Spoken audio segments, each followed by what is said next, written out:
Assalamualaikum warahmatullahi wabarakatuh. Halo, perkenalkan nama saya Mayu Faradila, dan pada kesempatan kali ini saya akan menceritakan tentang detik-detik proklamasi, yaitu mengenai peristiwa di Rengas Dengklok. Peristiwa ini diawali dengan adanya serangan bom yang dilakukan oleh sekutu kepada Jepang dan berhasil menghancurkan kota Hiroshima pada tanggal 6 Agustus 1945 dan Nagasaki pada tanggal 9 Agustus 1945 yang membuat Jepang akhirnya menyerah tanpa perlawanan kepada sekutu. Di tanggal 14 Agustus, Syahrir mendengar berita melalui siaran radio bahwa Jepang telah menyatakan kekalahannya. Keesokan harinya, di kediaman Soekarno terjadi perdebatan antar golongan muda dan golongan tua. Perdebatan ini diawali dengan golongan muda yang terus mendesak Soekarno untuk memproklamirkan kemerdekaan Indonesia pada malam itu juga sehubungan dengan adanya berita kekalahan Jepang atas sekutu. Tetapi golongan tua masih mempertimbangkan karena menurut mereka tidak semudah itu untuk mengumumkan kemerdekaan secara sepihak, melainkan harus melalui Panitia Persiapan Kemerdekaan Indonesia atau PPKI. Pada saat puncak perdebatan, Hairul Saleh, seorang tokoh golongan muda, berkata, "Sekarang Bung, sekarang, malam ini juga, kita kobarkan revolusi." Hal ini pun disambut dengan seruan-seruan dari para pemuda lainnya yang seakan menyetujui perkataan dari Hairul Saleh. Dan Wikana, seorang tokoh dari golongan muda, juga ikut menambahkan, apabila Bung Karno tidak mengumumkan proklamasi malam ini juga, maka esok akan terjadi pembunuhan dan pertumpahan darah. Mendengar hal itu, Bung Karno yang merasa tersinggung pun menjawab, ini batang leher saya. Seretlah saya ke pojok dan akhiri nyawa saya malam ini juga, tidak perlu tunggu esok.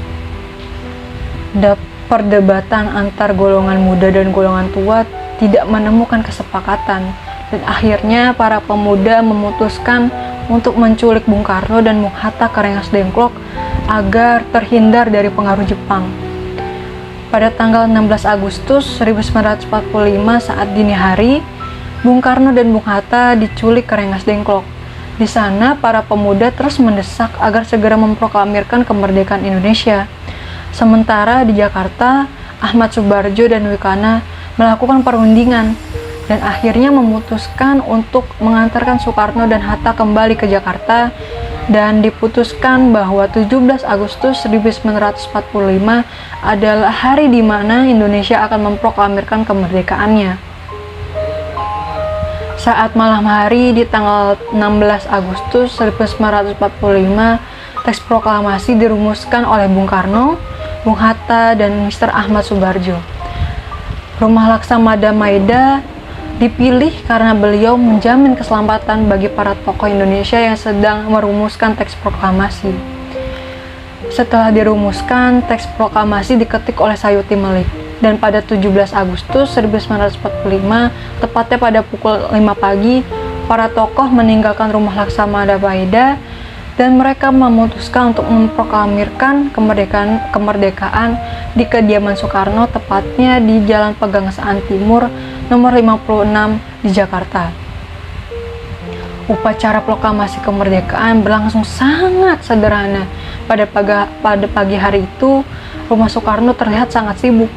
Wikana mempersiapkan acara, sementara Suhut mempersiapkan tiang bendera, dan Ibu Fatmawati menjahitkan kain merah putih untuk dijadikannya sebagai bendera Indonesia.